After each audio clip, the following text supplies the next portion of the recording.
इस लेख में हम उस लहर का विश्लेषण करेंगे जो आचार्य चाणक्य से शुरू हुई और आज आरएसएस जैसे संगठनों के जरिए हमारे समाज की नस नस में जहर की तरह फैल चुकी है।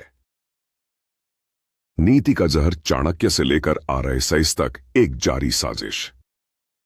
भारत एक ऐसा देश रहा है जहां विचार, दर्शन और न्याय के हजारों स्वरूप जन्मे, लेकिन इन्हीं विचारों की छाया में एक ऐसा षड्यंत्र भी जन्मा जिसने समाज को भीतर से खोखला किया, वर्ण व्यवस्था, नीति और सत्ता के नाम पर।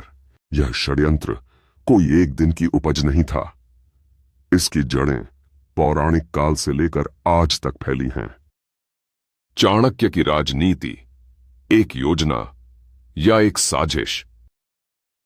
चाणक्य को कौटिल्य कहा गया, नीति और चतुराई के प्रतीक। लेकिन हमें यह पूछना चाहिए, अगर वे इतने योग्य थे तो स्वयं सम्राट क्यों नहीं बने? क्यों उन्होंने एक दासी पुत्र को सम्राट बनाने का नाटक किया? यह प्रतीक था एक बड़ी योजना का, जहां ब्राह्मण सत्ता से सीधे नहीं जुड़ता बल्कि उसे नियंत्रित करता है। वह तलवार खुद नहीं उठाता लेकिन तलवार उठवाने वाला बनता है। सत्ता का चेहरा भले चंद्रगुप्त हो लेकिन निर्णय लेने वाला चाणक्य ही रहता है।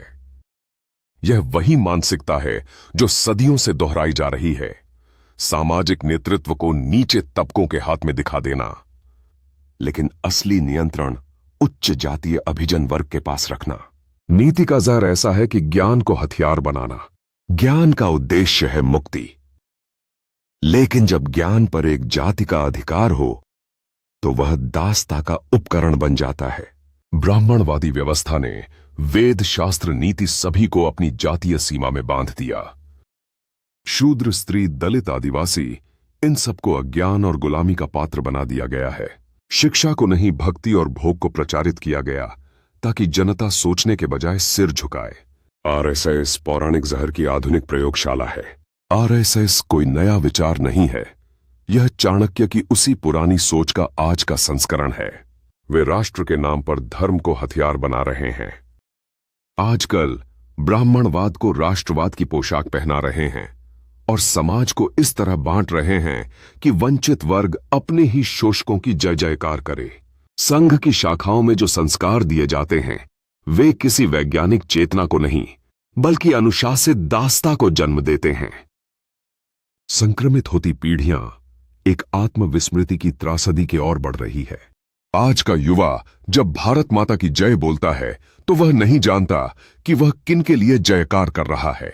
उन पूंजीपतियों के लिए जिनके लिए सरकारें नीतियां बनाती हैं, या उन ब्राह्मणवादी संगठनों के लिए जो उसके इतिहास को मिटा रहे हैं। हमारी पीढ़ी भूल रही है फुले अंबेडकर, पेरियार कौन थे, संविधान क्या कहता है। शिक्षा, रोजगार, समानता, इन पर सवाल कैसे उठाए जाएं? यह भूलना सिर्फ लापरवाही नहीं, यह ब्राह्मणवाद की योजना का हिस्सा है। इतिहास मिटाओ, भ्रम फैलाओ और शोषण को संस्कार बनाओ। हमें अपने शत्रु को पहचानना होगा। हमें हर उस प्रश्न का उत्तर खोजने के लिए तैयार रहना होगा जो हमारे समाज की असमानताओं को उजागर करता है। परंतु अज्ञानता और गुलामी के खिलाफ यह संघर्ष खत्म नहीं हुआ है। यह एक नई सुबह की शुरुआत है जहां लोग अपनी आवाज उठाने के लिए तैयार हैं। अब समय आ गया है कि हम अपने अतीत से सीखें और सही दिशा में कदम बढ़ाएं, खासकर जब बात ब्राह्मणवाद के खतरनाक प्रभावों की होती है।